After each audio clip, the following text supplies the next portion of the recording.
Oh, we is live on location. Welcome to the Av Podcast, where we're doing the uh, kind of like a live watch party of the draft while it's going on. So we're going to discuss the draft and intertwine it with everything that's happening in the NBA. Give me 1 second while I go live on Instagram here. Hold on. There you go. Yeah, so I want to make sure I do it right. So I got to do a proper introduction because I haven't done one of those in a little bit. Um, my my first guest is one of the all-time scorers in Canada college basketball history, a Hoffa at Durham College, friend of the podcast. And even though he's happy that SGA and Oklahoma City won the NBA championship, he's still from Seattle. So please welcome Anthony Bachelor to the show. How you doing today, sir? What's happening? Thieves. What's going on? Call them thieves. My next guest is family. But he was also a D1 college player at Citadel, finished his career at Anderson University, is currently one of the assistant coaches at Belmont Abbey College in North Carolina, achieving his dreams of becoming an HCIC head coach in charge. And he wishes, like many of us or all of us in this panel here, that he can go back in time, grab his 18-year-old self, and fling himself into the NIL way of life. Welcome Terrell McDowell to the show. How you doing today, sir? I'm good. You're not lying, man. You're not lying. I really wish I could do that for myself right now. I need some of these thousands, not M's. You're at right. least some thousands. Right. At least some thousands. Last but not least, we have the founder of the Red Rush Ontario's AAU basketball program, South Sharad family member, the COO of Team Lightskin, and someone who's young enough to have gone to school with Cooper Flagg's mama. Please welcome Randall Walter to the show. How you doing today, sir? Yo, always blessed to be on board and with some legendary folks on this pod. So I'm looking forward to it. Yeah, I appreciate you. Jay Farrell, what's up, man? How you doing? I see you on the messaging. What's up? But yeah, what man, up, Jay? We're South Shore all day. We're doing the semi-live watch of the party. I figured this would be a good time to talk about the draft as well and talk about everything that's happening within the game of basketball while these young players get their lives upgraded.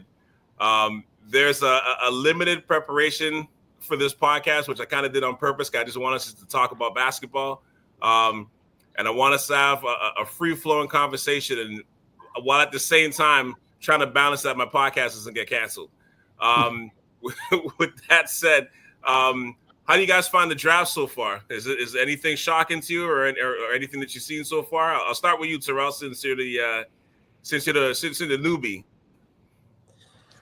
No, not really. I mean, the first 5 picks, first 2 picks went how I guess we all kind of thought it would with those two, Harper and Flag. But for the most part, like being in Charlotte, I thought they kind of needed a splash, something to not replace LaMelo Ball, but at least pair with him. So, when the inevitable comes up, one of those guys getting injured, hopefully they stay healthy, but they got somebody to go to. So Colin Knippel, that was a big get for them. And Ace Bailey, I wasn't expecting to go to Utah. So that was a surprise for me. So I think it was a surprise for him too, but we'll get into that in a moment, because that story is very sordid and it's a little crazy. Yeah. What about you, Randall? Anything you've seen so far that's kind of surprised you, or what are your highlights of the draft so far? I mean, I think everything went pretty much status quo all the way up to probably the 5th pick, right? And I think we all were expecting him to go somewhere else. I thought he would go a little bit higher, but the fact that his agent was playing around with him, but Utah, I think something's up with Danny Ainge, right? He's playing games over there because there had to be some type of agreement or something, handshake, wink, wink before the draft. But that kind of, I'm not saying it shocked me, but it's an interesting pickup. I think he'll do well there. And then again, as a resident Raptor fan, not too sure about that pick, right? Not too sure how to make of it. Masai usually, he'll never, he always does unconventional things. So it's gonna be interesting to see how this turns out if we keep that pick or if it gets flipped to a trade later. Yeah, that was pretty surprising. I think, based on how he loves his homeland the last few years, I think everybody thought that Duke kid was going to get drafted, right? But we were surprised we didn't, which also leads to the fact, like, what in the hell? Remember back when we always used to do the Eastern Conference previews, and I always say, like, what is Orlando doing? We got to change Orlando and change it to Phoenix, because what is Phoenix doing? I don't understand what in the hell they're doing right now. It doesn't. I don't get what they're doing. But Batch, what are your thoughts? What are your highlights on this draft from what you've seen so far? I'll start off with Ram, what he had mentioned with Utah. Man, I don't know what these guys are up to, man. Like, even for the last couple of years, they've had a solid team. They'll do well in the first half of the season. All of a sudden, I wouldn't call it implode, but they just end up going a couple steps back. Then all of a sudden, they're taking themselves out of the playoff race. They got a solid team. So now for them to go ahead and pick up Ace Bailey, who didn't even work out for them, unless they did all their scouting from during the season, college season, and they saw what they needed to see. I mean, if a player basically is trying to tell you that they don't want to be there, why would you draft him? So, yeah, I agree. There had to be some sort of agreement, something like that. It's the only thing that makes sense. One thing that kind of stands out to me right now so far, the Spurs, man, they're moving real sneaky right now, man. They're looking real tough with their picks.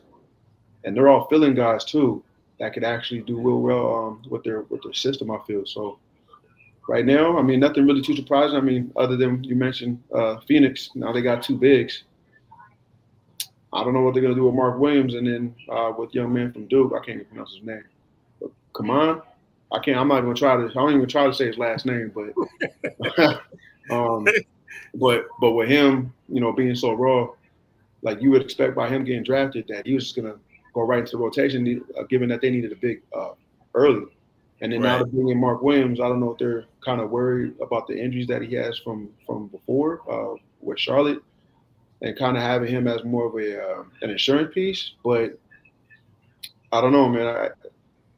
Me being a Raptor fan, yeah, I'm trying to figure out what the situation is because who we picked, I'm not mad at it. I mean, we need defense. So I can only assume that they're picking the guys on the defensive end for cheap, that they can keep on the payroll for less, and then maybe go after a real superstar. I should say real superstar because I like B.I. B.I. solid. It's just the injuries that's more of a question mark.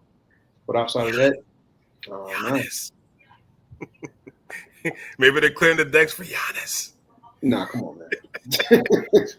I mean, if they are, cool, but I would love to know who they're going to give up for that because, yeah, I don't know. Well, as far as Phoenix goes, again, like, as I mentioned just before we started this, Phoenix has three bigs. They took all of Charlotte's bigs from the last couple of months, which makes no sense to me. And then they drafted this kid now. Again, I wish I could pronounce the name too right now. But he's a big kid though. Big kid with he's upside because of his age. But man, like I don't understand what Phoenix is doing right now. Number one, they have. I mean, we already know what they did with KD. They gave up their entire future for KD, and then gave up the rest of their assets left for Bradley Beal.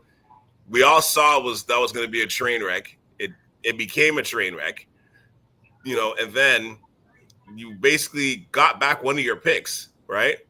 Mm-hmm. And you drafted a big. First of all, I think Phoenix got kind of fleeced in that deal. Let's start there. Because, I mean, I like Jalen Green, but based on who the best players are on the team right now, you don't need Jalen Green unless you're actually going to trade him this summer, which you're hearing rumors that might be the case, maybe next week or whatever it is. But you have you have an overabundance of shooting guards. You have no point guard, and you have now 3 centers. It's like I don't understand what they're doing. And Dylan Brooks. Like I actually feel a little sorry for Dylan Brooks because I mean he's used to a certain standard of winning. You know what I mean? And this is about to be a whole pepper pot of clusterfuck right now. I don't understand what's happening. I don't get it at all. Like at all. Like Matt Ishbia, it's the owner of the Suns. He's only had the team for 3 years, and he's already knocking on the door of like one of the worst owners ever already. Like it's bad, man. Like he has no future. It's bad. Like they have no asset. They don't have no that. I think they said they have no control of their picks until 2031. Other than today. So I don't know where any of this goes. Like, I just think you start over. I think you just trade Booker, try to offload Beal and just start over. Because what is the point? I don't get the point of this.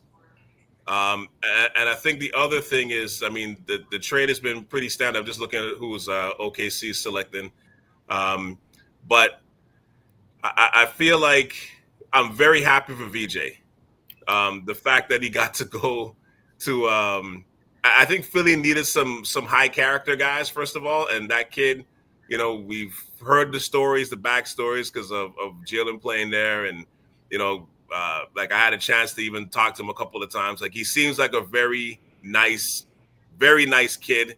You know what I mean? That's kind of got his head on his shoulders. And like, and you know, out the 3 of us, out with the exception of Randall, we've all seen him live in person. And like the guy gives a shit. Like he truly gives a shit, especially defensively. You know, and I think Philly needs those kind of guys right now. You know what I mean? And to pair him with McCain and Maxey, that's a nice man. That's a nice futuristic backcourt, and they're all young. You know, because is Maxey even 25? Not even. I don't think so, right? Maxey's got to be like 23, 24, something like that at most. Mm-hmm. I don't even think he's that old himself. So, like the future's bright in the backcourt. You know, but I mean, I think that's a great pickup with Edgecombe. He's got a chance to be around some great players, a great, you know, traditional franchise. I'm looking forward for him to be there. You know what I mean? To get a chance to be training every day with guys like Paul George and Embiid, like, you know, for a rookie, it's a win. I think that's a win. It's a win for them too. And I'm glad they didn't take Ace Bailey because I don't know. I don't feel like he should have been there. He should have been. He should have been going there either. But yeah, no, like, you know. Sorry, go ahead. Were you gonna say something? Oh, but yeah, no, I just said it, and you know, in the midst of everything that's happened with this draft. So yeah, sorry, OKC drafted Thomas Sobers from Georgetown, their big guy from Georgetown. But in the midst of everything, there's been a million trades that's been happening right now, from KD going to Houston, from Boston blowing up their team, for the Pelicans basically trading the one of the few adults in the room for Jordan Poole. Clearly, right now, there's something's going on in the league right now, especially with all this parity. But I mean, before we even get to that, what are your thoughts on like some of these trades that's happened so far? Like Randall, for example, like the KD trade. Like, what do you think of that? I mean, you know, I think Green, you know, he wasn't living up to the expectations. So, you know, Houston needs a scorer. It's kind of, I liken it almost like when Toronto got Kawhi, right? They had that framework of a squad together, but they're missing that one guy that can put them over the hump, right? Yeah. And, you know, DD DeMar was a sacrificial lamb. I think I liken it to that. Like, you know, Houston needed someone that can, you know, be consistent as a scorer. And they didn't really have that. They have a great squad, right? But not an alpha.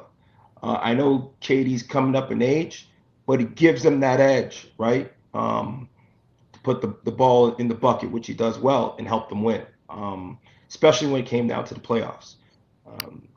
So, yeah, I liked it. What about you? What about you, Batch?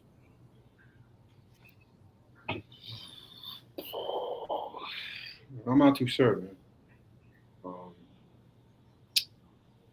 Honestly, I think a lot of these plays. I mentioned it to you earlier today. I think these major market teams are basically trying to get their money back. Um, I'm pretty sure I mentioned from before with some of these podcasts where I think some of these owners that are coming in now are not really basketball minded. They're just in it to make money. So a lot of these decisions that come up are not really basketball plays.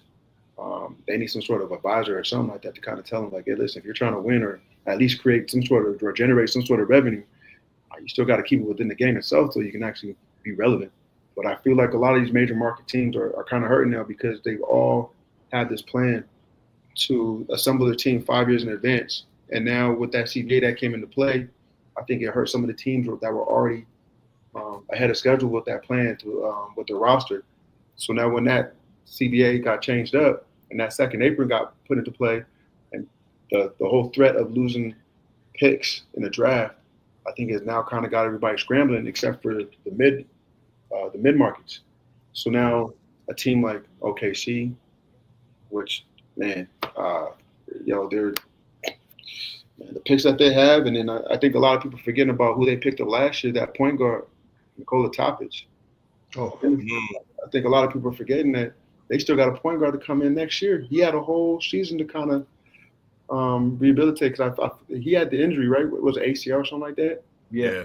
So something like that coming into season, man, Presti, and man, he low key, he might be he a genius because out of the 30 teams, OKC is number 24 in salary, and also looking at not for long though. Not for long, but as of this season right now, yeah, 24th team out of the 30 teams, you're sitting really nice with your salary. But the reason why I mentioned San Antonio and the moves that they're making, man, they're number 27. And now if you actually look at their roster with De'Aaron Fox, Devin Vassell, Stephen Castle, of course, Wemby, and now you got these two new picks that just got drafted.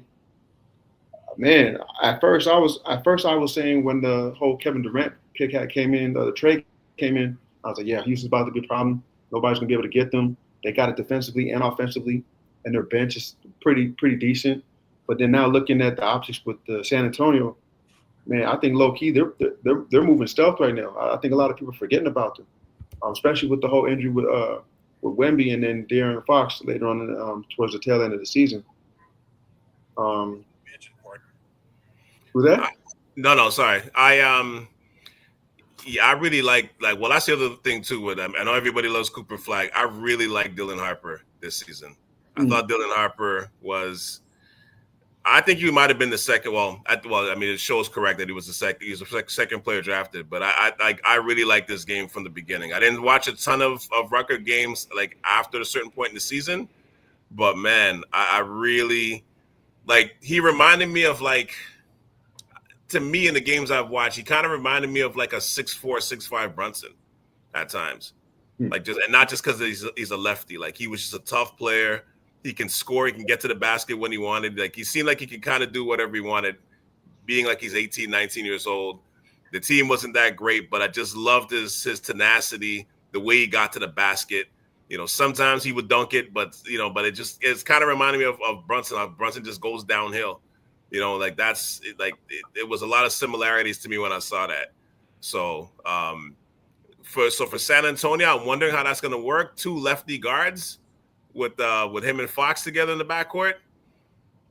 I don't know if Chris Paul is coming back there or not. If he is, he's definitely coming off the bench. But I don't know if he's coming back there or not. But it's an interesting mix. Like I guess they're figuring the two of them can play together, along with Wemby, but. That's the only thing where I'm kind of like, it's a little interesting, but I guess you take the best player available, and he's tough. Like, I really like him. You know what I mean? And now you're throwing him into the new Spurs culture. So are you gonna say something, Rand? Yeah, sorry. See, what's the Spurs salary cap like? I can look it up. I'll look Spurs it up. salary cap is 165 million. It can't be high right now because most of the guys making the most is Fox, right? But what is Fox's contract? I would think. I mean, they're making some really good moves, and as they always do, kind of like every decade they kind of re-up and create this powerhouse, sustainable powerhouse. I think a trade is incoming. They got a lot of young pieces. I don't think they're gonna mortgage their assets um, to win now, but I think they're one piece to be put them, like you said, to the point of getting to like just below Houston, right? Because right now I think it's OKC, Houston, right, and then you got a few other squads that can kind of go up, but I think they're in that mix. I do, and I think that if they were to pull off a decent trade, they can kind of boost themselves up to, like, I think, to a point of contention. I mean, I know OKC, everyone's OKC's a juggernaut. I don't fear OKC. They're great, but I think they're beatable. That's me, right? That's interesting But to say. yeah, I mean, I don't, I look at their squad. They had a great regular season. I mean, they did what they had to do in the playoffs, but I see kinks in the armor, right? And I think through the playoffs, not to say they were exposed because they won, but I think there's some things that could be done to slow them down. And I think, like the Pacers showed it, right? But anyhow, I'll let someone else chime in on that. Jaylen Brown. You said Jaylen Brown? Yeah, Jaylen Brown. That'll be the trade that'll put them over the top because they got the money to afford them. So, and sorry, just to answer Randall's question. So yeah, De'Aaron Fox makes the most, 37 mil, followed by Devin Vassell, which is 27 mil, and then Harrison Barnes at 19, which I think his contract is coming up just now, followed by Keldon Johnson, Wemby. Like the team is not like it's not an expensive team. But what are your thoughts, Terrell? What about just with some of the trades and like the KD move and just basically what we've been discussing so far? I mean, what you guys were saying earlier about them just trying to stay relevant, I think that's pretty accurate. Like KD is not. He's probably got 2-3 years left, playing at a really high level. So. Like I just don't see them making that jump from where they were at this past year to competing for a championship with that just one move. I mean, they might be working on some more, but I think they were kind of reaching for that one. And of course, he had to get out of there because the Suns wanted to get rid of him. But yeah, I don't see them making a huge jump from that trade. We kind of forget, though, that they did finish second in the West. Like, the West is tough, though, mind you. It's a bloodbath in the West. But, I mean, the fact that they finished second with that roster, I mean, it speaks a lot to Udoka's coaching abilities and, and everything else. But, like, the fact that you're essentially swapping out Jalen Green and, Dylan Brooks for KD. Like, they didn't even lose Jabari Smith. No, they didn't lose any. That's insane. They still got Tari Eason, Jabari Smith, Cam Whitmore, Reed Shepard. I don't know, man. I don't know. Yeah. I think when it came down to the crunch time, I mean, they lost a 7-game series because they couldn't score, right? They were missing, like, they needed, like, you had Van Vliet going off, right? Yeah. At the end of the day, they needed someone to put the ball in the hole, and they didn't have it, right? And I mean, I understand, Green, talk about upside, talk about this. He disappeared in the playoffs. If you had someone filling that void, right, of like what did Green probably average? 15 points, 12 points, right? He had one probably good game all playoffs. If you had a consistent 25-point score, I think it changes things. That's probably when they got traded. Yeah, that's 15 points missing. Yeah, I'm interested to see what happens though. I know people are saying they're going to be a contender. They're going to be tough though.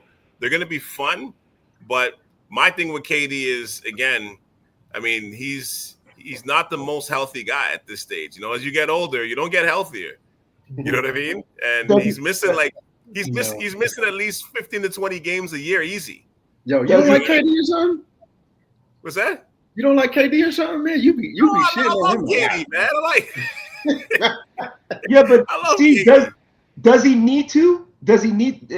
Listen, you need him to be healthy enough to get to the playoffs, right? That's what you need him for. Sure. Right? That's what we need Kawhi for the chip.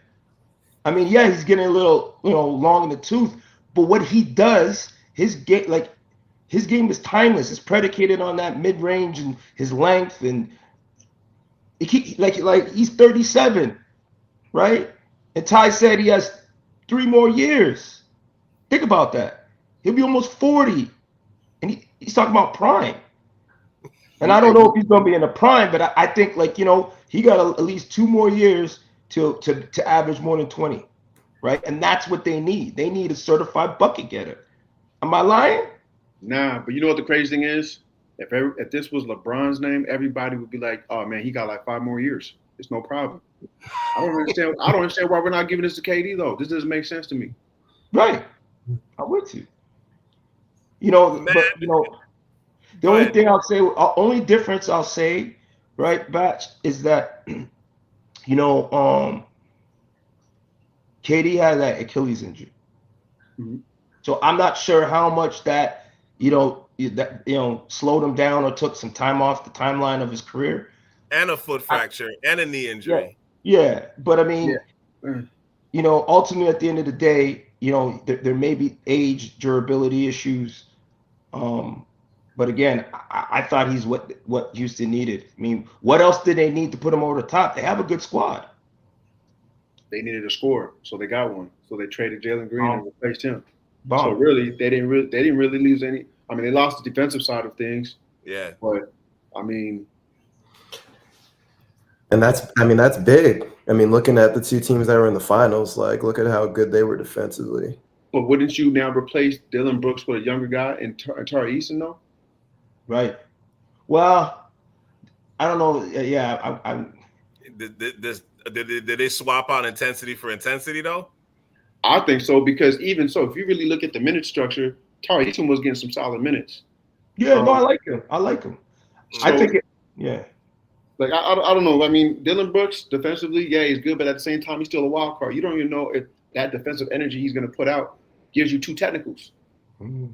Maybe 1 or 2 plays ends up being a costly possession to where now those 1 or 2 buckets that you got on the free throw line from the technicals now wins the other team the game.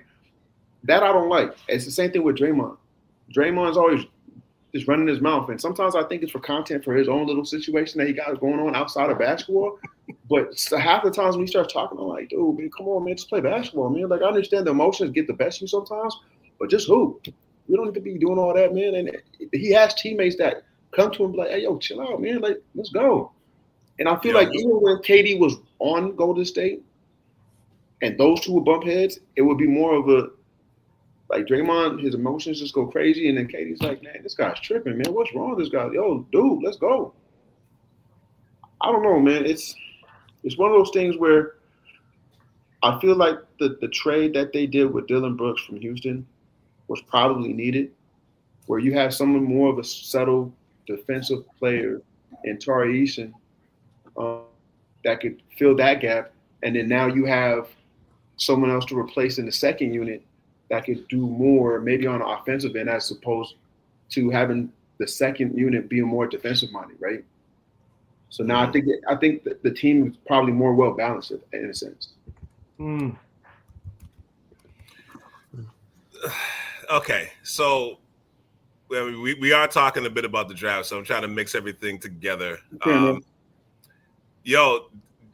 What Ace Bailey did it work? Oh, clearly not. Clearly not. But we don't, like, Ace Bailey's a weird cat, right? And like I said earlier, right? And what I mean by weird is he kind of marches to his own beat, right? Regardless of what his agent says or not, You know, he took the unorthodox path of going to Rutgers, right? You know, all intents and purposes, from what everyone says on campus, he kind of wasn't one of those guys that had a condo in the city, and you know, he kind of stayed with the team and was just focused on ball. Now that's what I've heard. I don't know all the details and facts.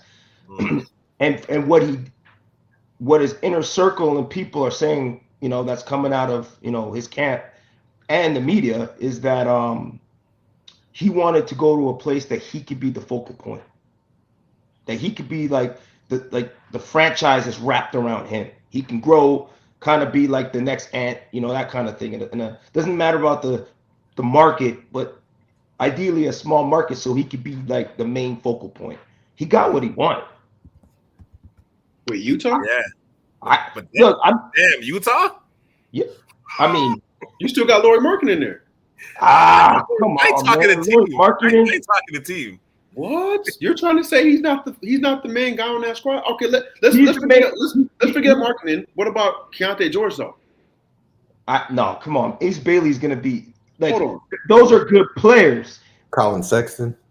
You're right. That's what I'm saying. We're not talking about Colin Sexton. This player's ahead of this guy right now. I mean, not as the best player, but you know. But in terms of, he said he wants to come off the jump in from the draft onto a team and take over.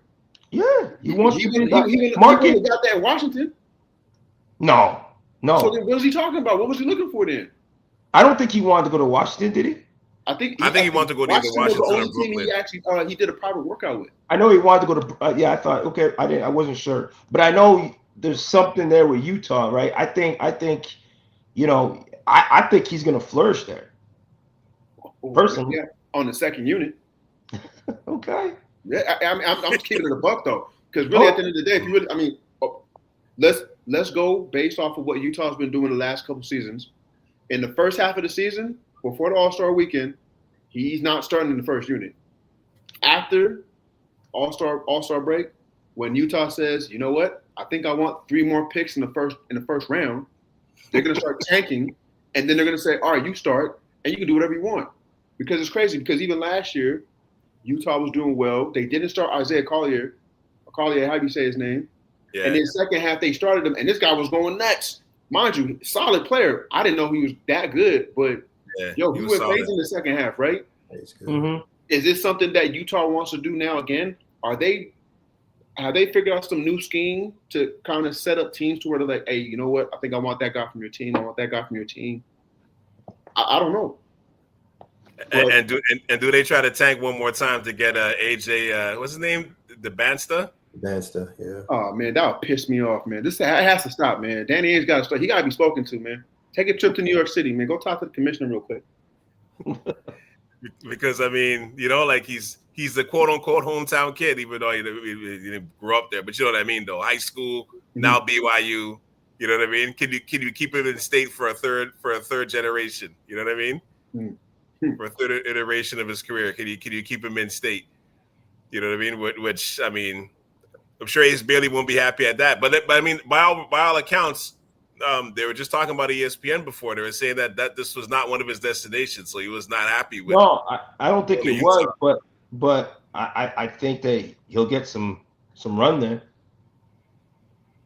Yeah, I despite all the antics, I don't agree with what he did. Let me put that out there. But I think he's one of the, like, out of the top 5 picks, I think he has a lot of upside. Like, you know, we could be talking about this 2 years down the line, and in batch, you're going to be like, man, Rand was right. That's what I think. That's what I think. Like, I'll be honest with you. Like, and C knows this. I think Cooper Flag is phenomenal. I don't know if he's going to be the generational player that everyone thinks he's going to be. I don't think so. Hey, before we jump into that, let's send it to Terrell. Let's send it live to Terrell right now, being that he's in North Carolina. What are your thoughts? Man, I mean, the U.S. doesn't really have a player they can latch on to. Mm-hmm. That, I mean, I guess you can say Anthony Edwards, but like he comes in with with a different following than Anthony Edwards has. Let me put it that way. Like his fan base, I mean, it's going to explode, right? So just based off of that alone, I think if he has a decent season, like he has a similar fan base to Dirk and Luka. Right. Exactly. Yeah, he has a similar fan base to Miley Cyrus. Yeah. Yo, he said Miley Cyrus. Listen.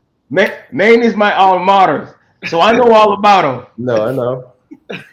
I know all about him. Oh, man. Listen, man. I will say this, man. I'm not downplaying him. Watching Cooper Flag on TV and watching Cooper Flag in person, completely different, man. That young man is composed. He is poised and composed. The one game that we saw at the tournament, when they played against Baylor, Jalen was doing a good job with him.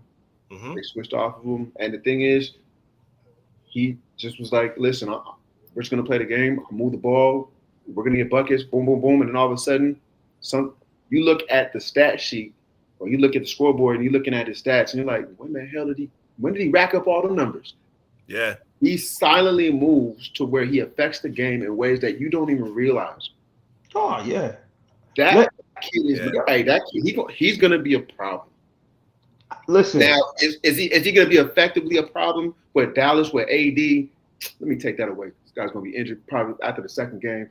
But you got Kyrie, AD, you got Lively on that team. Man, Gafford, Washington. Yeah, you know what I'm saying? All them cats on there. And that, honestly, if you really look at it, the state of Texas right now is probably looking to be a problem for the playoffs in the Western Conference right now. Yeah. And you don't want to take that road trip. Yeah, you're right. Yeah. You don't want to take that road. Look, he's in the right environment to grow. He's in the right environment to learn from this. Like they read up on Kyrie, right? Obviously, they see something there from a mentorship perspective to Duke guys. You know, like you said, if AD's on the court, I mean, he could slide into the three, right? I'm saying, do you think he's the second coming of Larry Bird? I don't know if I go that far. Well, hold on. So what? I'm gonna go back to what I said. I think he's going to be an all-star. He's going to be good. I don't think he's going to be one of the generational talents going forward. Larry Bird is a generational superstar. Do you guys think that Flag is going to be one of those guys? Like, again, now we're talking about KD in 3-4 years. Are we going to be talking about him in 10 years, right? And saying, man, Randy was an idiot for saying that he wasn't a generational talent. They are going to do everything to try to make that happen. Let's go there, number one. I think also, Randall, I'm kind of with you a little bit. No, don't get me wrong. I think he's a great player too. But I'm still sitting there like, man, is he generational? Like you see Wemby, you're like, okay, yeah, this is a no-brainer. You look at Zion before he got to the Pelicans. no brainer. You know what I mean? This is before he hit the streets and and all that other stuff. You know what I mean? Before OnlyFans and Cajun food got to him. You know what I mean? You know what I'm saying? But the generational type of players, like you see it right away. And like I said, I think he's really talented. And I think I told this story before. The first game I saw him when he played North Carolina, all I needed to see was not even the full first half, and I was like, okay, all right, I get it. Like, I get it, got it. No, he's great. That's college basketball, though, right? Like, shoot. No, for sure. Yeah. But I understood the hype right there because I'm like, he just dominated everything. To Anthony's point, he dominated like everywhere, every aspect of the game on the floor. That's not generational. Maybe it just no. I'm not saying he's going to be really good, though. I think he's going to be really good. Really good. I'm sure he can get better. I don't see him being that guy that's like the Wemby. I don't see that. I see a great player. I see an all-star. I see a guy that's gonna have a good career. I see a guy that may be a perennial all-star. I don't see a guy that's gonna win multiple championships. So let me ask you a question. So we've had a few players the last 5 seasons. Actually, you know what? No, let's say the last 10 years. Low key, mid-range guys, midi guys. But no, the mid-range game hasn't really been brought back. And now we watch Shea as of late. Yeah. Because everyone wants to jack up threes these days, right? Yeah. So now you look at this year where now Shea gets a lot of attention. And Shea doesn't usually jack up threes like that. He's all mid-range. He'll get you. Either he's gonna get contact, get to the free throw line, hit you with the mid-range. Would you say that's not generational to the point where now people are not going to take their game away from the three-point game? Not completely and entirely, but to the point where now it's going to shift back to, hey, let's get back to the mid-range. Real basketball. You don't think that Cooper Flagg is able to now come into the league and play a game that's well-rounded to now say, hey, you know what, man, I gotta create my game to look similar to his. Outside of Jokic, but not everybody's 7 feet. So it's a little bit different. He's more of a wing in a sense, right? To where now people say, okay, well, if I'm a wing, I can play the same way as him. Before any of you answer, thank you, Shea, for bringing the mid-range back as a young player. Because I think like that series, I think more than anything is kind of going to bring the NBA back. Like it's going to regress a little bit back to the mean. I was saying that in the last couple of podcasts. Thank you, Shea. Thank you. Because he shot did he shoot like that? I think he shot a total like 10 threes or something like that in the whole series. It was something like that. It wasn't a lot. Indiana series? Yeah, it wasn't, or no, actually maybe it was a little more than that. But I think he only made 8 threes or something like that for the whole series. So it wasn't a lot of threes he took. And I'm like, and there you go. Yeah, there you go. But you guys answer. Sorry, because I just want to throw that in there. Thank you, Shea. But go on. No, I stand by my word. Like I said, I think that he's going to be a great player. Yeah, I'm not denying the fact that he has mid-range, but his game is not. You said something that resonated with me earlier. He has a well-rounded game. Yeah, extremely well-rounded game, right? He's not his mid-range, like his scoring he's not gonna be a major scorer for the first 3 years of his career, right? He wasn't even like that really in college. Right. No, I wasn't saying that he was gonna be the mid-range guy, but I was just saying in terms of looking at how now the game is kind of shifting back to the mid-range game to where people are not trying to jack up threes. That will be considered. I would, in my opinion, I would consider that to be a generational thing. So in Shea, people are not going to probably try to emulate his game, because obviously our generation is becoming I don't want to say a dying breed, but we look up to like the Kobes, the Jordans, the LeBrons, and now those guys are kind of coming out, and then we got a new generation coming in where we got the Tatums. Is Paul George still in that generation, or is he kind of trickling out now too? He's trickling out. They still buy shoes though. They still buy shoes, but he's trickling out. All right. So and they're like, the KDs they're going out. So now we got the Jason Tatums, we got the Devin Bookers, you know what I'm saying? We got the Anthony Edwards, the LaMelo Balls, if you want to put him in there. I don't know. He's a little too wild for me, but it's all good. Ty, that show, man, because he's out where you're at right now, right? Yeah, so so I mean, now I'm saying with Cooper Flagg coming in, now we got some new generational talent coming in. Because remember, Shea's been in the league now a good amount of time. Not a long time, but yeah, 7 years. He's been in there for a decent amount of time. So now when we're talking about Cooper Flagg hitting his prime, hey, Shea's going to be now maybe, mid-second contract going to that last bag, that third contract, big major contract, right? So now Cooper Flagg will have the impact to where now people are going to start looking at his game and saying, oh, man, I'm going to start hooping like him. Now, again, I guess you can look at certain demographics. Some people might say, I'm not looking at Cooper Flagg to model his game.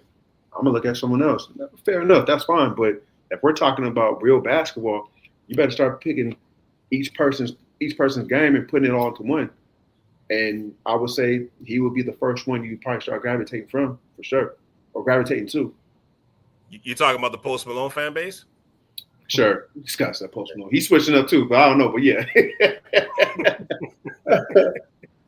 Okay, okay, the Beyonce fan base. Oh, the man, that's wrong.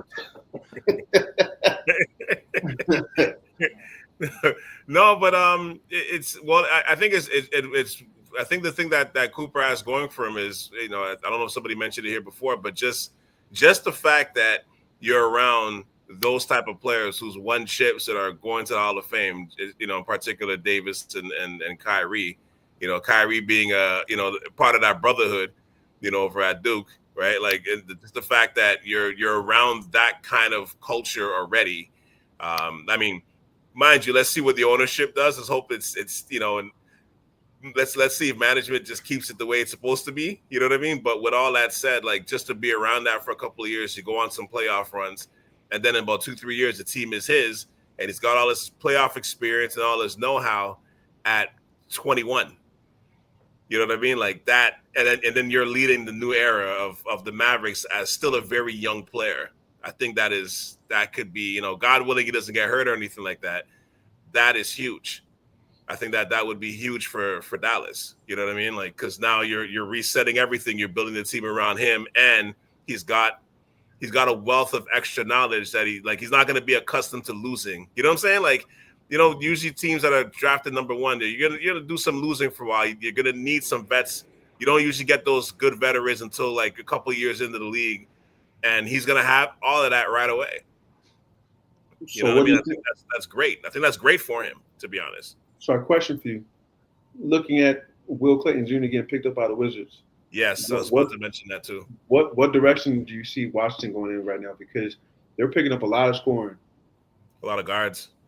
Yeah, I don't see no defense, young defense, outside of maybe Koulibaly and Alex Sarr. Mm. Who else do they have defensively on that team?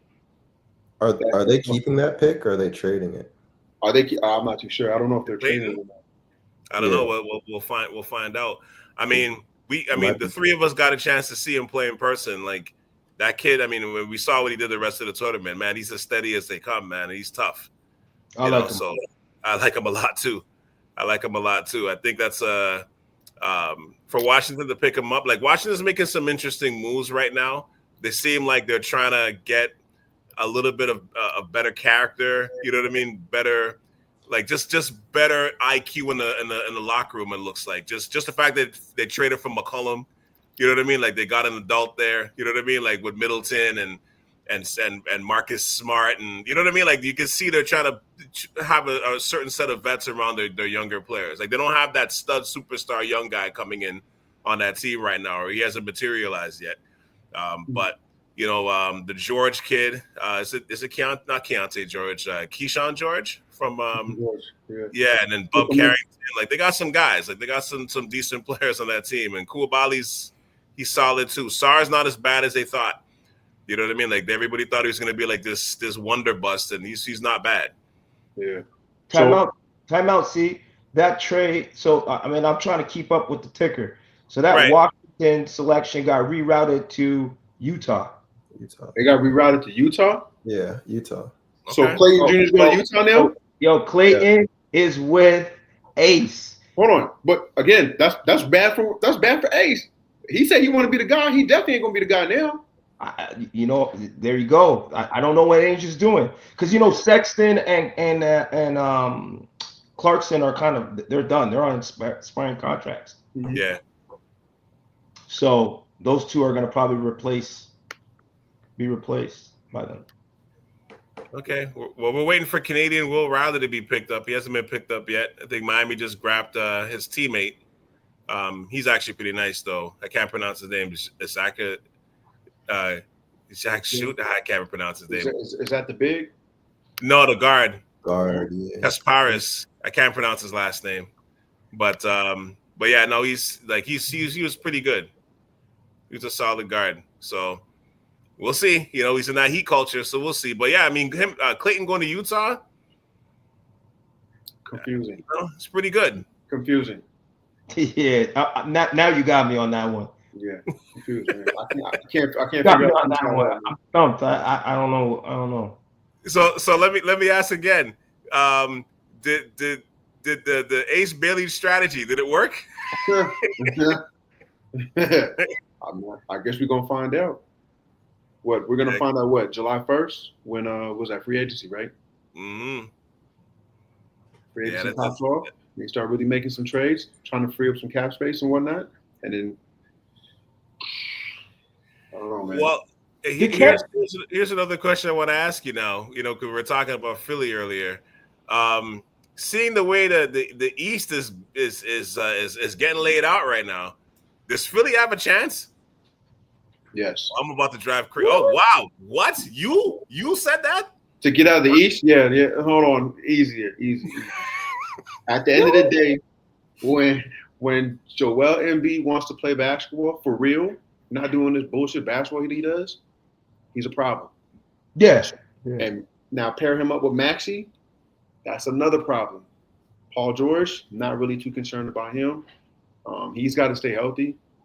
And mind you, Embiid has to stay healthy too. But when Embiid is playing his good basketball with Maxey on top of that, that's extremely quick. Man, Philadelphia's still a problem, man. And honestly, I think they actually have a solid bench. Yeah. Well, their bench played the whole year last year. For Alden McCain's TikToking and shit, like, he's a tough player, man. He is tough. So I mean, you're looking at for the starting lineup projected. You're looking at right now, Tyrese Maxey, VJ, Paul George, Justin Edwards, and Joel Embiid. I'm that two spot. I feel like you can slot somebody else in there and use VJ off the second unit, but then you still have Quentin Grimes that showed that he can score. I was about to say.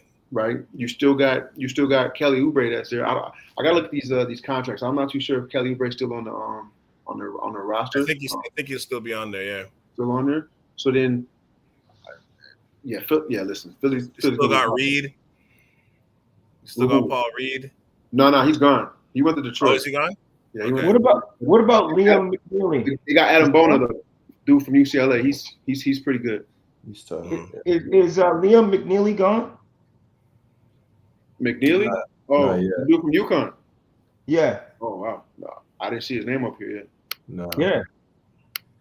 What did you guys think of his game? Terrell, what did you think of his game? It's hard to tell because Hurley runs so many sets, so you don't really actually get to see him play. But I mean, he's a great shooter, catch and shoot type of guy. I mean, really good size. I mean, he's like 6'6". Yeah. Size-wise, he's a little bigger than I thought. Actually, in person. Yeah, he's really big guard. So, I mean, you could plug him in any roster. I think he'll be. Is Utah on the clock right now? Utah's on the clock. Yep. Man, they'll probably grab him because Utah's doing all this weird shit right now. They might be pushing to make a trade for somebody if they're getting all these young guys. I haven't watched too much of UConn play this past season, except for the conference tourney and the tourney. You liking his game kind of like a poor man's version of Grady Dick? I didn't really watch Grady in college. That's a pretty good comparison. I don't know if he's as athletic, as Grady is, but he definitely can score it. I just don't know if he's brought in to be the guy. Like he's gonna be off the bench. Yeah, he's gonna be a role player for a good while, but he might get picked up in the second round the way it's panning out. Would you, if you're Atlanta, would you pick him up if he doesn't get picked up by Utah right now?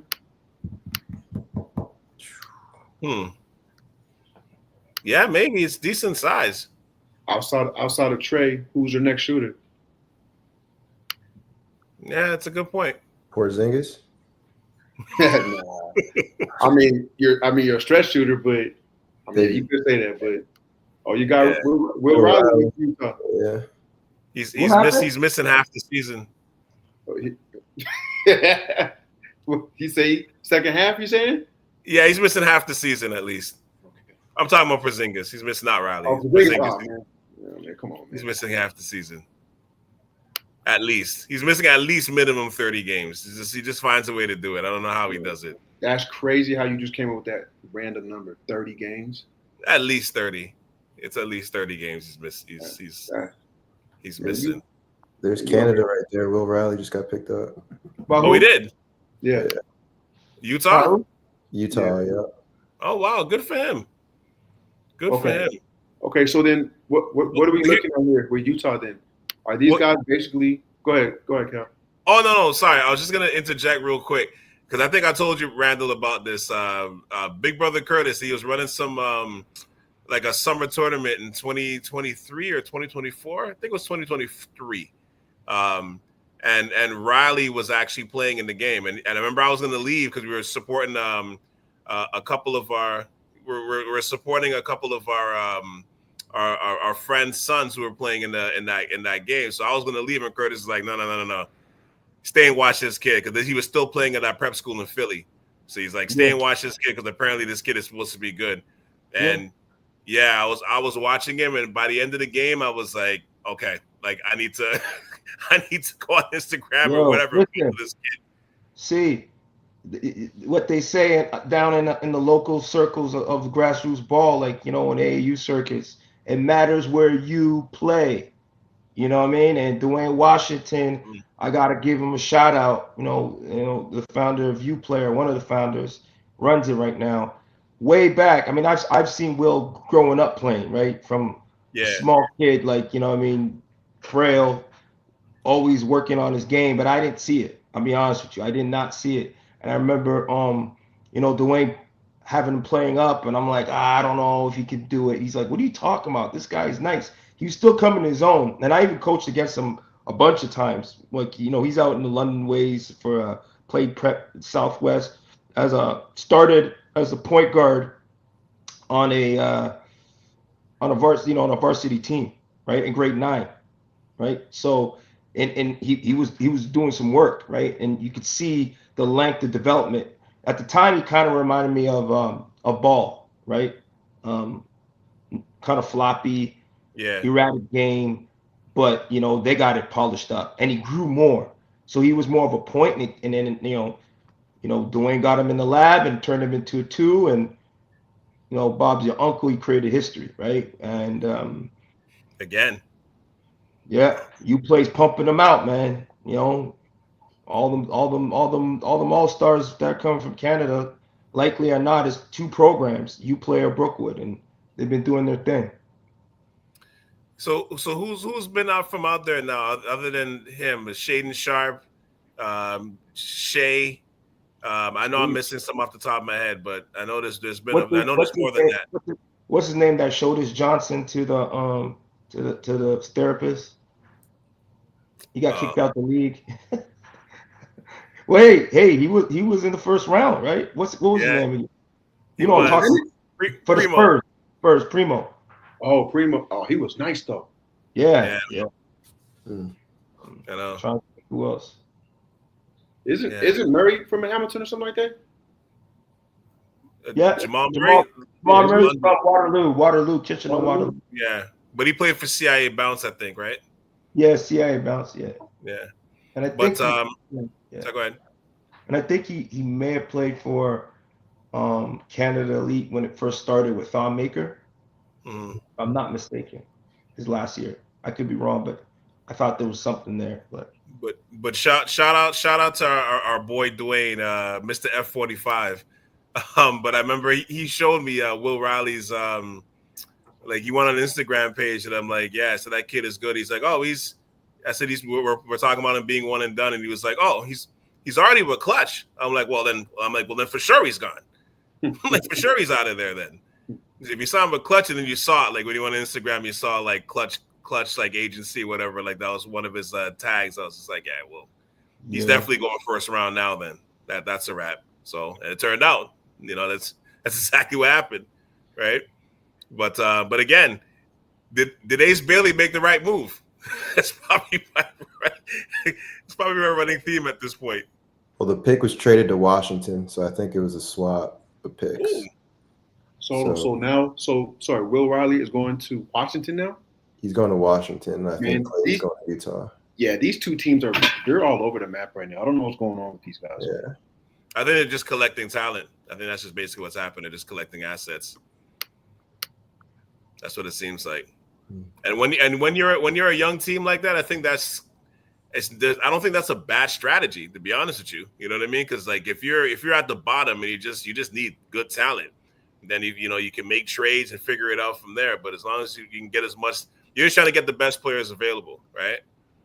So I think that's maybe where that's coming from, that mindset, I guess, right? But Washington's going a little deeper because they're trying to get some vets to kind of maybe create a culture in the locker room. So maybe that's what works for them too. Man, I was hoping that Will Riley was gonna fall to OKC. That would have been perfect. That would have been perfect. That would have been perfect. Oh man, I don't know if you guys can see this. I'm gonna try to see if I can show you this. Can you guys see this? What is that? What is that? You know, Josiah Johnson, the co-host of the Gills Arena. He put this Ace Bailey in Utah. Oh my God. I'm seeing a lot. I see one color and everything else is just looking a little bland right now. That's crazy. Yeah, he's a funny follower. He's gonna be partying with the Mormons. Yeah, Saturday only, man. Everything closed by 9 p.m. Even the clubs. Clubs. Couple questions I want to ask because I know that the first round is about to wrap up. I figure we'll go into the end of the first round, then we'll wrap up. But which is ending soon. But with the league right now, and I just want to get your thoughts on this because you heard Adam Silver mention it earlier, but we're in the stage now of, I think we were in the stage of it kind of before, but especially with the hard cap and everything that's happening now, we are in the era of parity. You know what I mean? Which we haven't really seen before in the NBA. Not since probably like, you want to say maybe like the 70s, where there wasn't really a lot of repeat champions. But like right now, we're in an era where the last 7 champions, there's different teams, right? Other than Golden State repeating, the Raptors, the bubble chip Lakers. Sorry, Terrell, I know you're a Lakers fan. The Bucks. Sorry, Terrell. The Bucks, the Warriors. Am I forgetting the team? The Nuggets, the Celtics, and now the Thunder. And then with, like I said, the way this cap is, look at Boston, how they basically they're just dismantling their team, especially in light of Tatum, being out for the year. Do you guys see this being a good thing for the league? And I want to start with you, Terrell. Like, do you think this is a good thing for the league that we're in this parity era where it looks like we're following football, the NFL? I don't think so, because I feel like, for me at least, the best memories of the NBA were with dynasties, whether it was the Lakers, the Spurs, the Bulls. I mean, I wasn't old enough to remember, but like the Celtics and Lakers going back, and then you had the Sixers in there. I mean, just having that one team to shoot for, even when Golden State was winning, and you kind of already knew it was wrapped up, like just having that one team to shoot for every year, I thought made the NBA better. But just kind of having it just be random, I don't think it. I don't know. It's not for me. I feel like the NBA is made off of dynasties and just going off of that.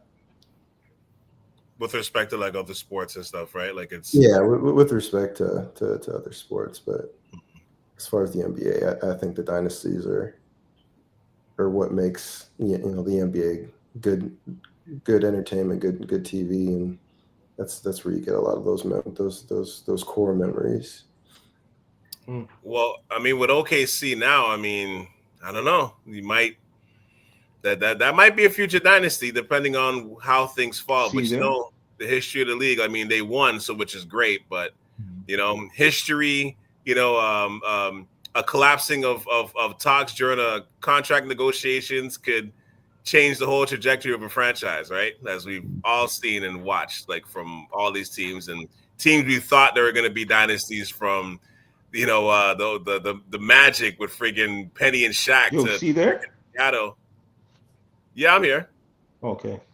Yeah. No, I'm just saying, like we've seen it from even the Supersonics. Like, there's so many teams that we thought that, like, yo, they're gonna be dynasty, they're gonna run it up, and then they're just done.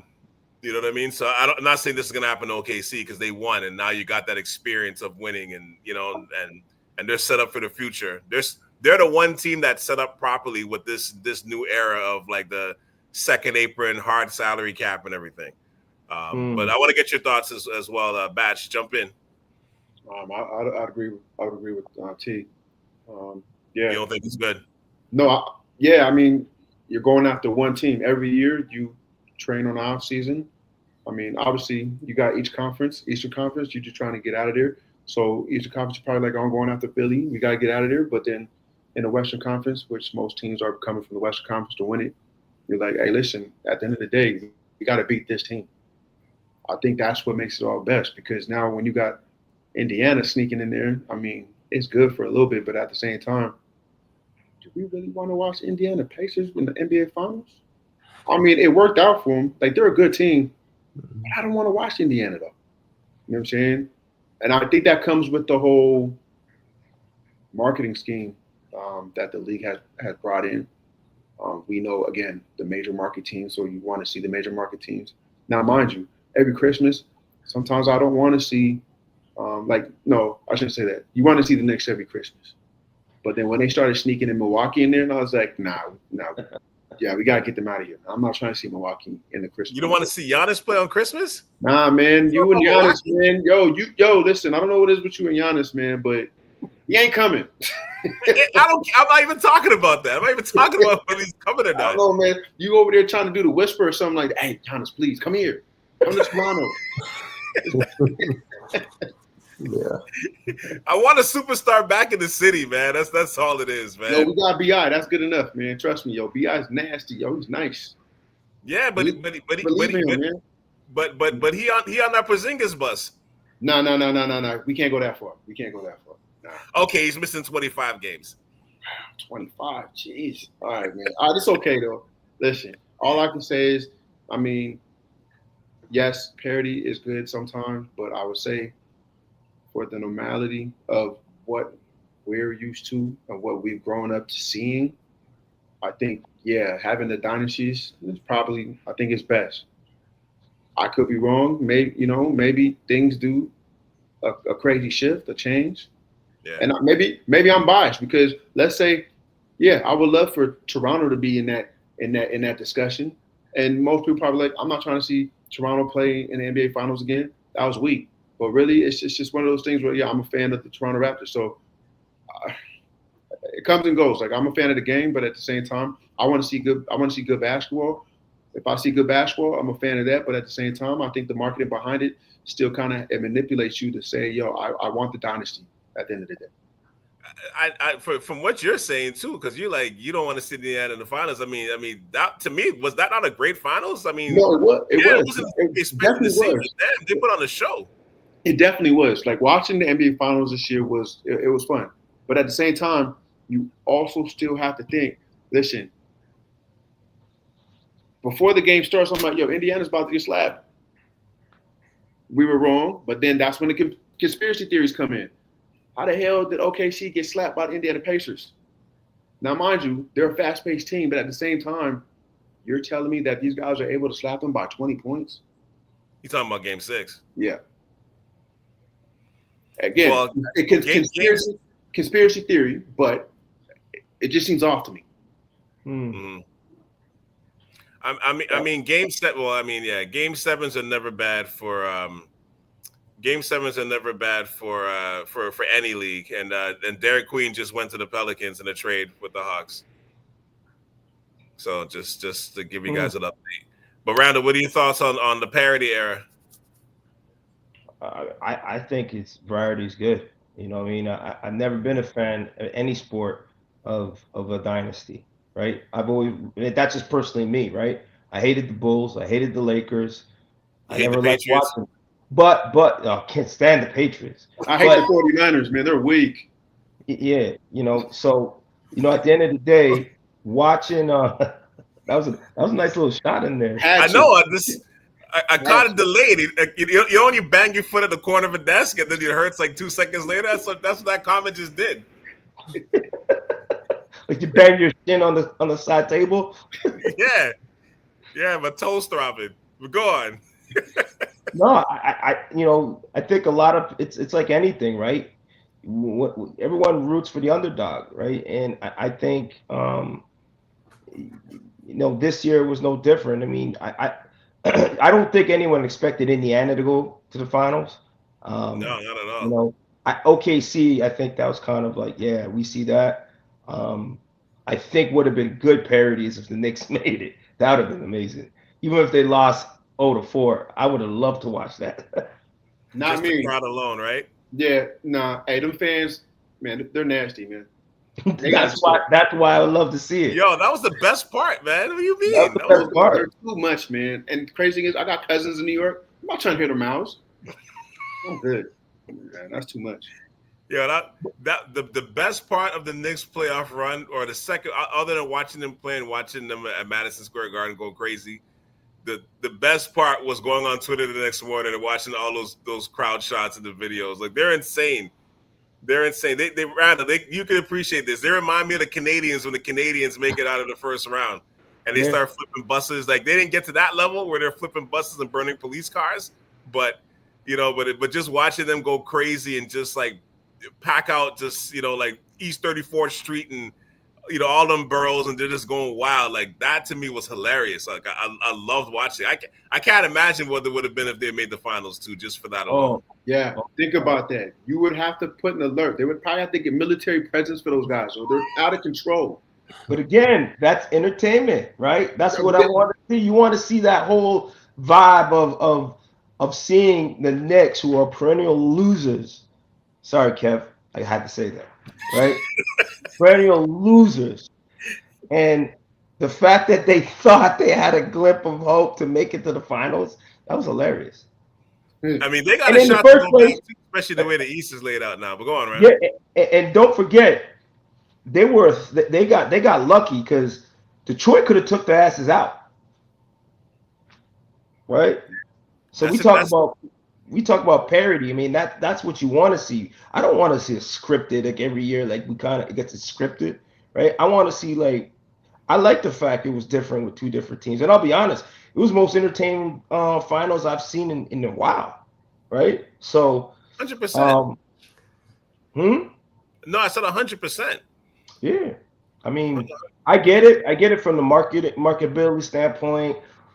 Fans, across the country, U.S. and Canada, who they like. You got your fans over here who love the Lakers. You got your fans over here who still love the Knicks. My son loves the Celtics, right? Those are those storied franchises. Bye, Jaden. Yeah, ain't seen them for a while. Bye. Oh, yeah, it's a wrap. It's a wrap. But I'm excited to see next year is wide open. Like, the East is wide open, right? The West is, OKC got it, but again, we just talked about earlier in the pod. There's a lot of parity, like a lot of things that can happen. I'm all for it. And to your point, I don't know what Detroit's offseason is about to look like next week, but depending on who they pick up, they might try to hurry up that cycle too, and try to get to where they go. Because listen, y'all know how I feel about Cade, man. So like that brother's a beast. You know what I mean? And very composed. Like, he is the next one coming up. So, it look like they're surrounding him finally with the right amount of talent, and he's healthy. So if he can remain healthy for the next few years, oh boy, you don't want to see Detroit, especially with the Thompson twins and all that. Like, I know, Batch, me and you have spoken about this, how they're trying to go after Miles Turner. Yeah. I mean, based on how we played in the finals, maybe you could have him. because defensively he was okay, but man, offensively, I thought he was point shaving at times. Man, it was bad. Point shaving. It was bad. No, it was real. Like it was bad. The thing with the Knicks, though, just to circle back on them really quick, what to me was more jarring was, I think that was a little jarring, was watching the celebrities in the crowd, and I'm like, oh my God, am I getting old, or are we all getting old together? Because watching some of these guys run around going crazy, I'm like, yo, they look like they might put their hip out. Like, forget Spike Lee, but you see some of these actors, you're like, oh my God, yo, he's like, that's an old man. That big fat Joe with his knees caving in. Oh man! all these old rappers fighting for courtside versus second row versus third row seating. But even some of the actors that you saw, I'm like, good Lord, like, yo, he's completely gray. You know, because like, you just, in my mind, I always remember them being a certain age, right? And you're just like, man, like, yo, we all getting old. Like, this is crazy. Like they had to really pimp out the Chalamet kid because he's representing. That's his name, Chalamet. That's the kid from Dune, right? Yeah. No, it's crazy, but I think I think because of that Neek Clifford kid from Colorado State, he just got selected by. Oh man, he just went to OKC. Whew, okay, all right. Sorry, they might have got another one. Liam still hasn't been picked, huh? No. Wow. Okay, that's interesting. No, but I think the parity might be necessary for the league because I feel like the way the new cap is set up, I think it kind of forces parity. Number one, it kind of reverses the generation's hold, this previous generation's hold on super teams and all that shit. And this is how the league dealt with it. There's always a cause and effect to everything, right? You do the super team stuff for long enough, they're going to reverse it somehow, right? And I think, like I said, I think now they put a tombstone to that era now. And to me, I'm wondering too, because the fact that Silver made that a point of comment to make to start off the draft, I'm thinking about like the new NBA TV deals and everything that they've done, the media deals that they've done. And I'm like, especially when you look at Amazon and how they got rid of TNT because TNT wasn't like, they're trying to go after these streaming apps and, you know, like these tech conglomerates and stuff now. And those are the type of owners that are now coming into the league too, hedge fund guys and tech guys, you know? So I'm wondering like, I'm trying to connect the dots on how that aligns with parity. You know what I mean? Like it's like watching, it's like having those, like the Amazons and stuff, knowing that you can watch games any and everywhere. Doesn't matter where you are now. If you're a fan of the Thunder, you don't have to be living in Oklahoma City and worrying about their linear ratings. You know what I mean? Like the TV ratings in that region when like you saw what KD and Russell Westbrook and those guys were superstars from that region, right? So I don't think it really matters anymore, like in that aspect, right? You don't have to be in a big market to capitalize on being famous. I think between that, the whole social media aspect of like how that's dominating the world right now, maybe that's a reflection of where the league is trying to go with parity. I don't know. I think it's connected somehow. It's connected somehow, you know? But I look at this stuff and I'm kind of like, yeah, like for him to make that comment, I thought was interesting. You know what I mean? Like we're in a new age of parody. I'm like, that I don't think he said that by mistake. I'm not even being a conspiracy theorist. Like I do think it's something like, you know. So I think they're really leaning into that. You know, for whatever reason, I don't know if that's going to make them more money in the future, but given the hope that each fan base can feel like they have a shot to maybe win, like how the East is now, and all these teams now between that from Boston, Indiana, and Milwaukee, kind of like creating to these injuries. You know, like now that all these fan bases can pop up and feel like they really have a shot. I don't know. I think it's all connected somehow. But like I said, just the fact that he made that statement, like I said, that to me, that was not by accident. You know? So, this quote unquote 2nd April, I call it a hard cap. Like where this is now, it's interesting because it's just really changing the league right before our eyes. Boston. Take aside besides the fact that Tatum, got horribly injured, they still had a roster that could compete. But that apron, they had to get rid of them all. Yeah. And I think how that second apron works too, it's more punitive if you're in that second apron like repeatedly, right? Like if you're in consecutive years, I think the tax is like 3 or 4 times extra or something like that. It's something crazy. Yeah, plus the picks. So now you can't grab young talent for the cheap and have them grow into. Oh, you lose picks, right? Yeah. Yeah. So now you're basically, you want to stay in that. If you want to stay in that tax bracket, then basically you're stuck paying that money for quite some time, because if you don't have the young talent on the cheap end, then basically you're picking up either free agents or mid levels or vet contracts. So really, it's tough for you to even compete now. Yeah. And one thing about billionaires, just because they have billions doesn't mean they want to lose millions. You know what I mean? Mm-hmm. Like they're in the business of making money. They're not in the business of losing hundreds of millions of dollars. You know what I mean? And being okay with that year after year. So so I think that's like the misnomer. Oh, he's got money. He's a billionaire. He's like, yo, he lost $80 million and they didn't win. So he can't make that back through ticket sales or jersey sales. Eventually that's going to stop. At least to me. But like I said, I feel like it's really interesting that like I said, again, we're in this era now, like full-fledged era of parity. We'll see what OKC does in the future, but right now I'm like, it's quite interesting to watch. Well, this draft is almost done. At least this first round. Orlando is selecting Jace Richardson. Oh, they picked up Jace Richardson. Okay. I didn't get a chance to really see him. How was he like this year? I didn't really watch Michigan State games this year. I didn't really watch them too tough either. So I watched a little bit. I mean, he's all right. I don't see the athleticism in him. No, he's not his dad. Yeah. His younger brother is more like his dad. Okay. Yeah. Is his younger brother in high school too? Yeah, he went to the same Columbus, that high school I went down to in Miami that I played at. Okay. So it's where the Boozer twins were. That's right. You're right. Yeah. Yes, I did see him play because I did watch one of those games. Yeah. He's a good. He plays with a lot of defensive intensity, from what I remember. A lot more, but I think it's more that clapping than really moving your feet type stuff, right? Flapping the floor, and then they get blown by, and you're like, you're out, Then they get a bucket on the fast break after a bucket, that kind of guy. I don't know.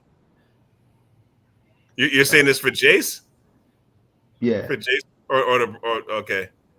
Yeah, like I said, he's not as tall either. Like, how tall is he's? Like 6'2", 6'3". 6'1". Oh, he's not. Oh, wow, he's 6'1". He's a little shorter. Yeah. Wow. Wow, that's interesting. But he still made it though, so good on him. Yeah, I mean, he could score. Yeah. Yeah, that Proctor kid is still available on Duke too. I thought he was pretty nice too. Yeah, he's pretty solid too. Yeah. Yeah. I like him. I like him. I mean, he's more league ready to me than Jace. Yeah. No, bet. Big guard. No, you guys are right.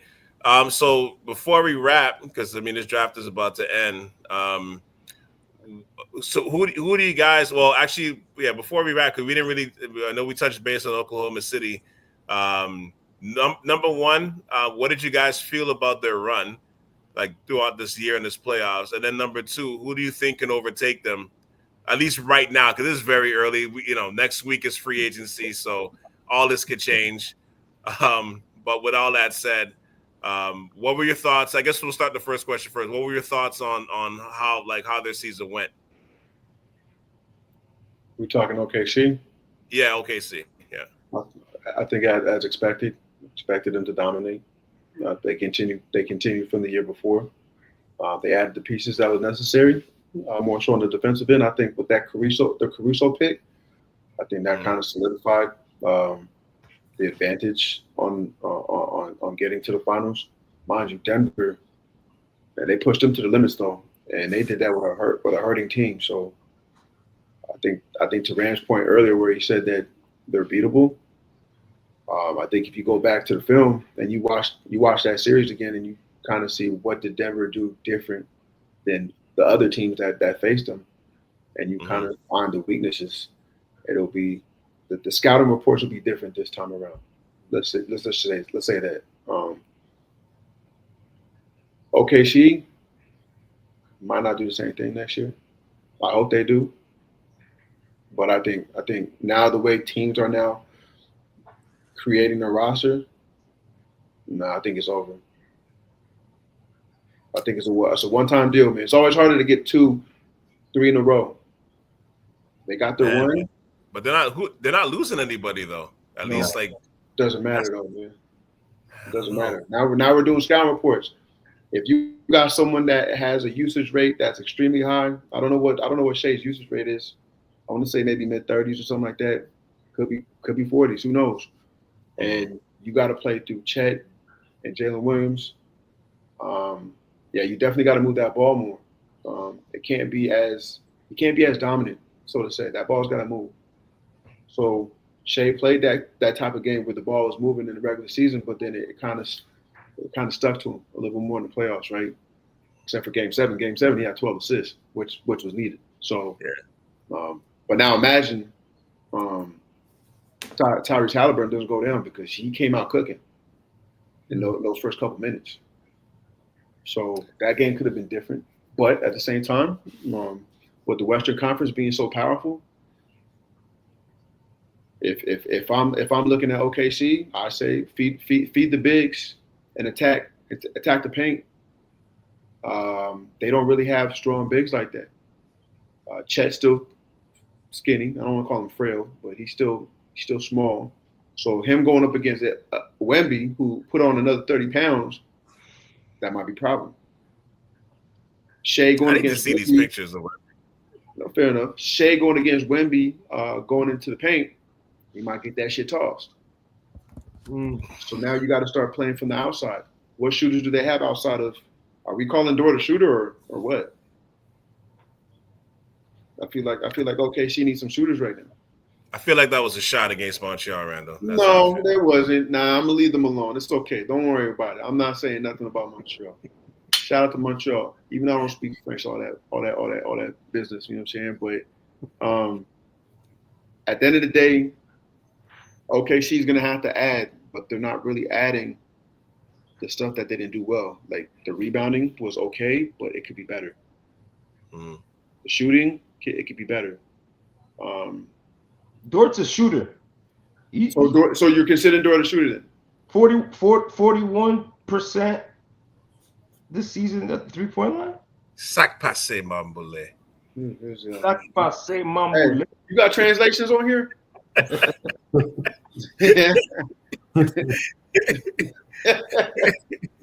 mean, 2.4 average, 2.4 threes per game.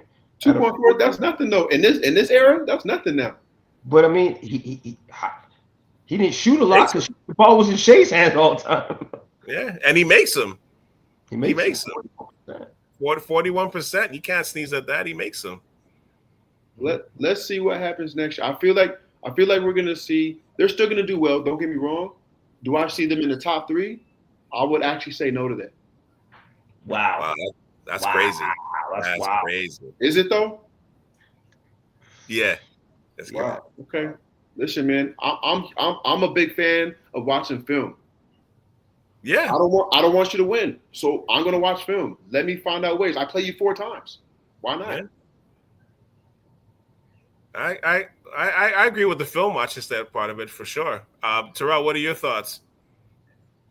As far as teams that could match what OKC is going into next season with, I think San Antonio to me looks really good. I mean, I think they might be looking to make another move here. to pair somebody up with Wemby and De'Aaron Fox to see if he stays healthy. He's another one of those guys that could change some things. But I mean, on paper, I think San Antonio probably looks really, really strong going into next year in the West. Outside of your Denvers, your Minnesota, Houston, obviously, but yeah, San Antonio looks really good. What about you, Randall? What are your thoughts on OKC this season as well, though? And I mean, I said it earlier. I mean, I think, they were dominant. Like they listen, they kind of breezed through the regular season, and then they got to the playoffs and they did what they had to do, right? Like, how many times do you see the number one seed win a national, win a NBA championship, right? Yeah. So, they did what they had to do. Again, they're beatable, but I think they're going to be still dominant next season. Now, are they going to be first place, second place? I don't think they fall below third in the West. I can't see it. I can't see it. Now, playoffs. And I think because they know how to win. Yeah. When playoffs hit, you're right. Batch, you watch film, it's a whole other season. I would agree with you. They could get knocked out any round, right? Mm-hmm. Regular season, I don't see anyone. They got the synergies. They got the same cast of crew coming back. They're adding on young talent. I just don't. They even have the cap room to make a move to solidify themselves where they're weak, right? I think they need a little bit more consistent shooting. Their defense is great. The pace is great. Coached well. They have an identity. You can war plan all you want in the regular season, but they got that. They have the well-owned machine going. So I think they'll do well. In this season, they were that team. And like you said, Shea got to do, like, Shea had a phenomenal season, like a, memorable, historic, whatever adjectives you want to add in there. I think he'll have another great season, but I think there'll be a lot more game plans to shut him down. So, he's great with the ball in his hands, right? Let's see what happens when the ball's out of his hands. And maybe, like you talked about that, and I can't pronounce his name, that the draft pick that was injured all year that's coming over. That may be a good piece to push him off ball, right? So now you have because they didn't really have like, who else was really a point? Like Crusoe, he kind of plays the point, Wallace. Wallace kind of plays the point. They all kind of are that combo guard, right? They don't have a true point guard. I don't think they need it based on the style they play anyway. But I'm just wondering, would that type of player, right, that comes in and pushes Shea to the two, would that be beneficial? I don't know. I'm just calling it out, right? But yeah, I don't know. I was gonna say, so Danny Wolf and Liam McNeely are the last two in the green room. So they're looking visibly shaken, especially Wolf. So I don't know if he's gonna get drafted in the next couple. It's funny. I thought Wolf would have been drafted already. He already got picked. He just got picked. He just got picked by Brooklyn now. Okay, all right. Yeah. I think Danny Wolf. Yeah. Damn, McNeely dropped. He must have had some bad workouts. He's probably going to Phoenix. Yeah. Because they need shooting bad too, though. Yeah, they really do. They need a point guard, but they really do need that too. Don't they still got Trey Jones? Or not Tyus Jones, sorry. Yeah, they still do. Yeah, they do, but he's a backup, man. He's not a starting guard. Man, he's a starting guard, man. Okay. Or Boston may pick him up. Yeah. How many shooters? They got enough shooters already, though, no? But that's all they like. That's true, right? Running around the court, jacking threes is all they want to do. Missoula watched that finals, and he's like, well, we're going to shoot 73s next year. You watch. Yeah. Wow. we're gonna get to 75 a game. That's how I feel. With OKC though, a couple of things. Number one, they won 68 games in the regular season. I think 84 overall, but they won 68 games in the regular season. considering that Chet missed like 30 games, which is, I mean, they won without him, obviously, but I mean, they won at a high rate without him, obviously, but man, like that, I mean, would they have flirted with the best record in NBA history had he been, missed like at least, like if he was there for like at least 25 of those games, maybe? I don't know, but it's interesting to see that it like he missed all that time. He scares me a little bit because now he's like their third best prospect. Because I mean, I didn't think Jalen Williams was. I was actually shocked at some of the accolades that he got this year. He's really good, but I mean, he's already has a fractured hip and a broken foot for a guy that's like 7'1", 7'2", and not a he's a little light. So that kind of makes me nervous for his future. You know what I mean? Because those are pretty significant injuries, especially a fractured hip. Like that's pretty significant already. Shea had probably the best guard season outside of Jordan. Considering that he won a scoring title, all the MVPs, Finals MVP, and a champion and stuff. I mean, the only guard to do that in NBA history was Jordan, and he did it 4 times. Mm-hmm. Right? So I think they're set up well for the future, depending on what they do in the offseason. But I think the teams that can come at them the best, or is obviously I think Denver, because I think Denver just has to they got to solidify a little bit of a bench, or at least add a couple more guys to their bench. But we'll see what happens. Well, they're keeping Adelman, so I don't know if did they figure out who the GM's going to be now, or are they still looking at that? True. For Denver, they haven't figured that out yet, right? No, I don't think so. No, they haven't figured that out yet. So, them, I think Houston. Terrell, who was the team you mentioned again? That could Spurs. Yeah, I think Wemby's like somewhere working out right now with like Chet on his billboard, like like this dartboard. I think he wants to say they don't like each other. That's like the dirty little secret. Two skinny guys are not fans of each other. So that's going to be interesting. Trying to think who the other team. I'm missing somebody. I want to say Minnesota, but I think they're going to be making some moves this offseason, so I don't know where they're going to fall, because they got to figure out the Naz Reid thing. And who am I? There's somebody I'm missing right now. I'm going to have to look this up, but there's somebody I'm missing. I'm clearly missing somebody from the West. From the West? The Lakers. Just got the Lakers. Spoken like a guy that's not a Lakers fan. That's not biased. Yeah, try not to be. Well, you know what? I'll say that with the Lakers, though. They are going to getting that hedge fund or tech. No, he's not a tech guy, but the new owner of that team, like they're gonna really be building around Luka. I think this LeBron era is like officially gonna be over in the next, by next season. I think it's like Luka full throttle. Hopefully. I know a team you're missing. Who's the team? You're missing Golden State. That's right. Yeah. What happens to Kuminga? Forget Kuminga. Even if he leaves, there's still a problem. Why are you so unsure about Golden State though?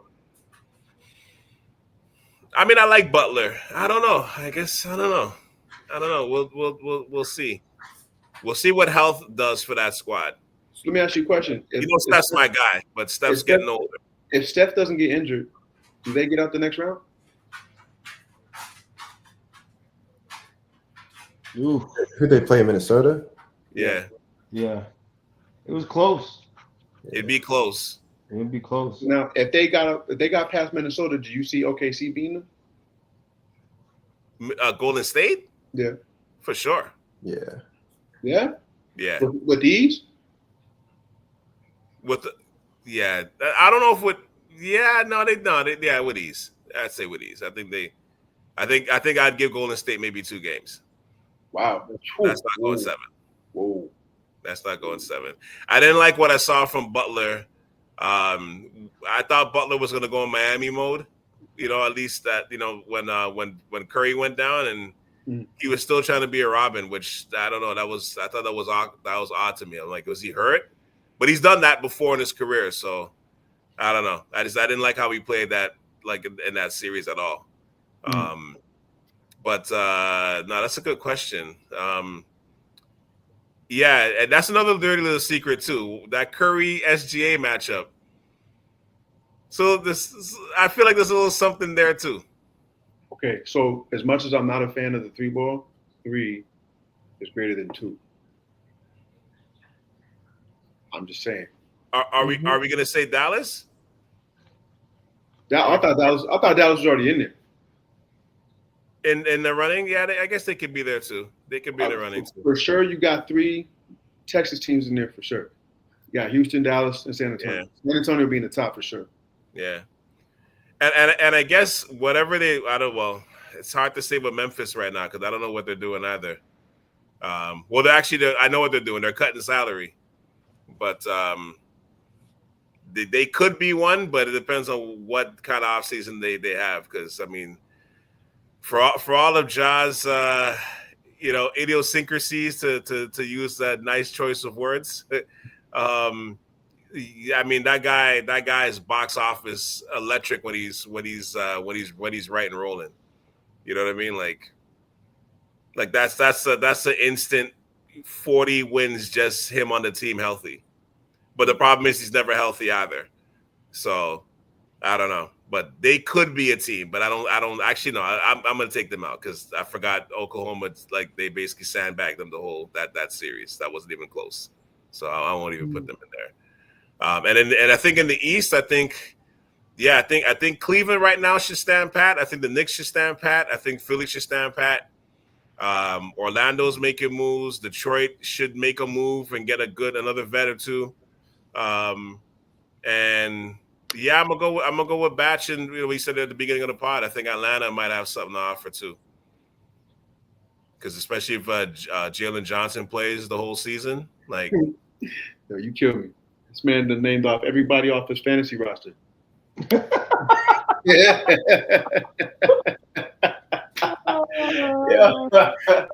Oh man, it's killing me. Yeah, no, let's get out of here. But thank you, brothers, for hopping on this live stream, man. Greatly appreciate all of you, and thank you, Terrell, first timer, man. Thank you, appreciate you, brother. Appreciate you guys. Welcome to the Av. Yeah, man. Welcome to the Av, sir, with your Kobe shirt. Staying loyal to the soil. Yes, sir. You gotta get him on with Jen. Oh man. Oh, yeah. He's a diehard Laker. No, is he a diehard Laker fan or a diehard LeBron fan? He's a LeBron fan. He's a diehard LeBron fan. Like that'd be a bad pod then.